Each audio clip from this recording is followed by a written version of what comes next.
Bueno, las definiciones y los nombres que se conocieron, las fórmulas de estas alianzas, ¿algunas tuvieron sorpresas o estaba ya casi que todo definido? A ver, en lo que hace a los nombres de los candidatos a gobernadores, me parece que no tuvimos ninguna sorpresa.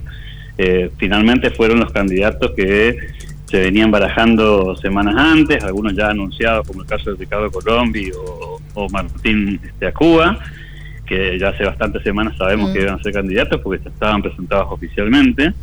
Y en el caso del gobierno provincial, del oficialismo, el nombre de Juan Pablo Valdés era uno de los nombres que más sonaba como precandidato a gobernador. Finalmente se confirmó esa nominación, y del lado de La Libertad Avanza, algo parecido con la presencia de Lisandro Almirón como candidato a gobernador, que también era la persona que sonaba como candidato ya hace varias semanas, con lo cual creo que a ese nivel no tuvimos ninguna sorpresa. En todo caso, las sorpresas aparecieron en las fórmulas, es decir, en los candidatos a vicegobernador, que ahí sí creo que hubieron algunos nombres que no estaban en la grilla original, y que fueron siempre una incógnita, ¿no? Nadie sabía muy bien quién iba a acompañar a Ricardo Colombi en la fórmula, ni a Tincho Acuba, ni a Lisandro Almirón.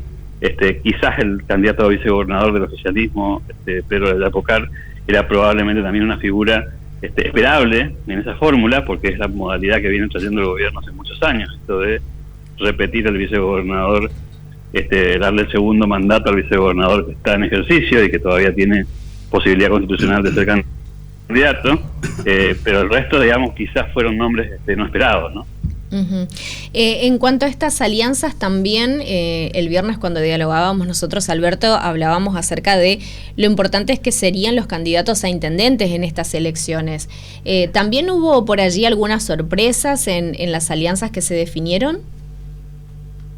Diría que en la capital correntina no, uh-huh, porque ahí, digamos, los nombres también más o menos estaban dentro de lo que se venía manejando. Gustavo Canteros en la lista de Ricardo Colombi, Ani Pereira como candidata a intendente en La Libertad Avanza, Claudio Polich era uno de los jugadores más mencionados como posible candidato a intendente del oficialismo. Germán Brayal Pocar estaba también como un posible candidato del justicialismo en Corrientes, es decir que no hubieron grandes sorpresas. Sí, no había todavía definiciones, por supuesto, las supimos recién en los últimos días, pero te diría que en general también eran candidatos esperables. En el interior quizás aparecieron allí nombres nuevos que todavía no sabemos en muchos casos quiénes son, que habrá que ver cómo caen puertas adentro de cada comunidad, de cada localidad, sobre todo los opositores, ¿no? En la mayoría de los casos, los candidatos a intendente de la oposición en muchas localidades son personas menos conocidas, con menos trayectoria política. En algunos otros casos no, por supuesto, que gente que ya con más historia. Pero ahí habrá que ver que si en las comunidades cómo cae esto, y eventualmente si la gente se engancha con candidatos con menos trayectoria respecto de otros que ya tienen más asentada su trayectoria política, ¿no? Alberto, ¿considera que si bien son 6 las fórmulas que se presentan para la gobernación, va a estar polarizada un poco la elección entre quizá Juan Pablo Valdés y Ricardo Colombi? La mayoría de las encuestas muestran este dibujo: un oficialismo que está rondando entre los 35 y 40 puntos. Algunas encuestas lo dan un poco más abajo, otras encuestas lo dan un poco más arriba, al espacio político del oficialismo, que no nos olvidemos que no solamente está gobernando la provincia, sino que además lidera más de 60 municipios actualmente, de los 73 que están en juego.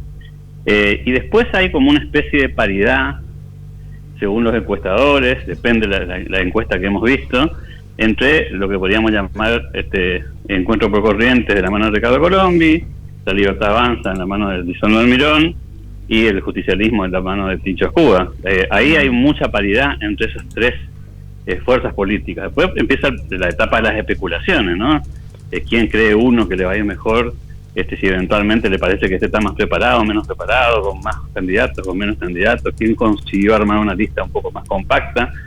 Pero la mayoría de las encuestas muestran una paridad en lo que podríamos denominar el segundo puesto de esa grilla de fuerzas políticas, que serían las más competitivas, todas alrededor de entre 15 y 25 puntos, digamos, ¿no? Eso es lo que dicen la mayoría de las encuestas. Es decir, un oficialismo que ganaría la elección, Después hay que ver si ese triunfo le alcanza para ganar en primera vuelta o no. Esa es la gran incógnita del desarrollo electoral de Corrientes ahora.